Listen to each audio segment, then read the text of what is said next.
오늘도 저희의 심층 탐구 시간에 함께 해주셔서 감사합니다. 네, 반갑습니다. 오늘 저희가 파헤쳐볼 그 아주 흥미로운 자료가 하나 있는데요.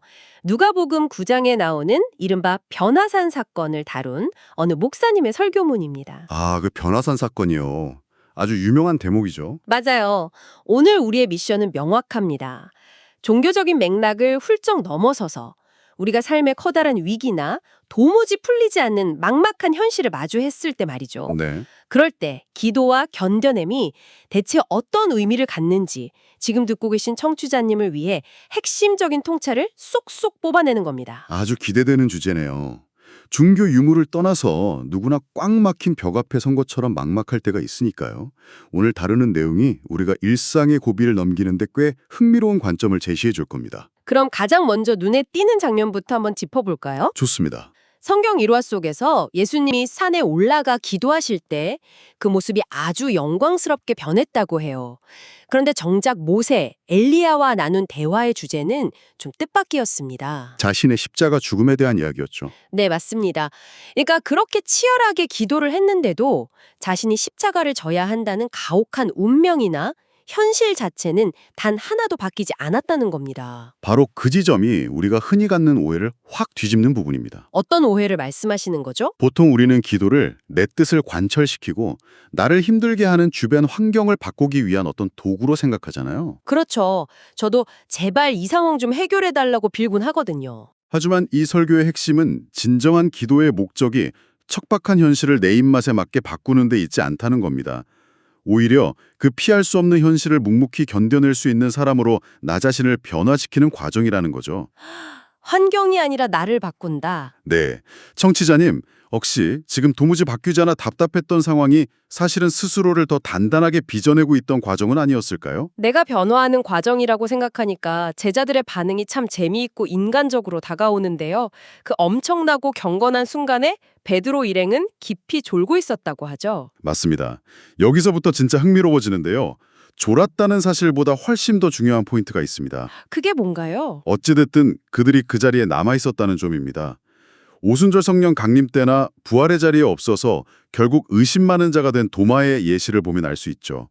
중요한 순간에 자리를 지키지 못하면 아무것도 얻지 못한다는 걸 설교에서 강조합니다. 자리를 지킨다는 게 참 말은 쉬운데 지루하고 힘들잖아요. 그래서 아주 기가 박힌 비유가 하나 등장합니다. 바로 갯벌에 처박힌 낡은 나룻배 이야기입니다. 갯벌에 박힌 나룻배요? 네, 썰물 때는 갯벌에 덩그러니 박혀서 아무 쓸모없는 고철 덩어리처럼 보이죠. 하지만 그 초라하고 무의미해 보이는 자리를 묵묵히 지키고 있으면 언젠가 은혜의 밀물이 쫙 들어와서 배를 다시 가볍게 띄운다는 겁니다. 와, 그 비유가 진짜 확 와닿네요.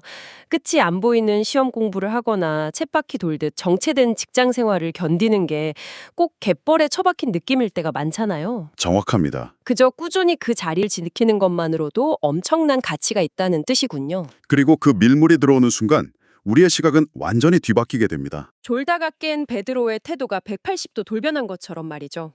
네, 영광스러운 모습을 목격하고 나서는 갑자기 우리가 여기 있는 것이 좋사오니라면서 태도를 바꾸잖아요. 방금 전까지만 해도 지루해서 꾸벅꾸벅 졸던 자리를 갑자기 간절히 머물고 싶은 자리로 느끼게 된 거네요. 이것을 더 큰 그림과 연결해 본다면 살아있는 체험이 어떻게 우리의 내면을 완전히 뒤바꾸는지 알 수 있습니다.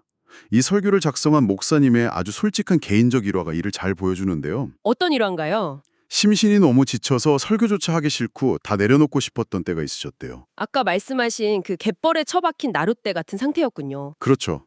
그런데 금요 기도회에서 찬양을 부르던 중 내면에서 내가 너를 고친다, 내가 너의 구원이다라는 음성을 똑똑히 듣고 눈물을 펑펑 쏟으셨다고 해요. 정말 엄청난 체험이네요. 이런 강렬하고 살아있는 경험이 그토록 피하고 싶고 도망치고 싶던 지루한 자리를 간절히 사모하는 자리로 만들어버린 겁니다. 그 이야기를 들으니 시각이 확 달라집니다.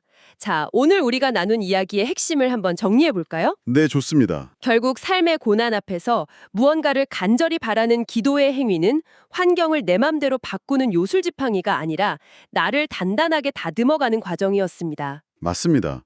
그리고 때로는 그저 묵묵히 버티며 자리를 지키는 것만으로도 결정적인 밀물의 순간을 맞이할 수 있다는 거죠. 청취자님이 지금 졸리고 지루하게 느끼는 그 직장 공부 혹은 답답한 관계의 자리가 사실은 밀물이 들어오기를 묵묵히 기다리는 나룻배의 자리일지도 모릅니다. 무의미해 보이는 그 버티기의 시간이 결코 헛되지 않다는 걸 꼭 기억하셨으면 좋겠네요. 오늘 이 깊이 있는 탐구를 마무리하면서 청취자님께 도발적인 질문을 하나 던지고 싶습니다. 어떤 질문이죠? 만약 우리가 그토록 피하고 싶어 하는 삶의 시련들이 사실은 환경을 바꾸기 위함이 아니라 우리 자신을 우리가 원하던 모습으로 조각하기 위해 맞춤 제작된 필수 도구라면 어떨까요? 정말 생각하게 만드는 질문이네요. 듣고 계신 청취자님, 당신을 가장 힘들게 하는 그 문제가 사실은 당신을 완성하는 가장 중요한 조각일지도 모릅니다. 이 질문을 스스로에게 던져보시길 바라며 오늘의 심층 탐구는 여기서 마칩니다. 함께해 주셔서 감사합니다.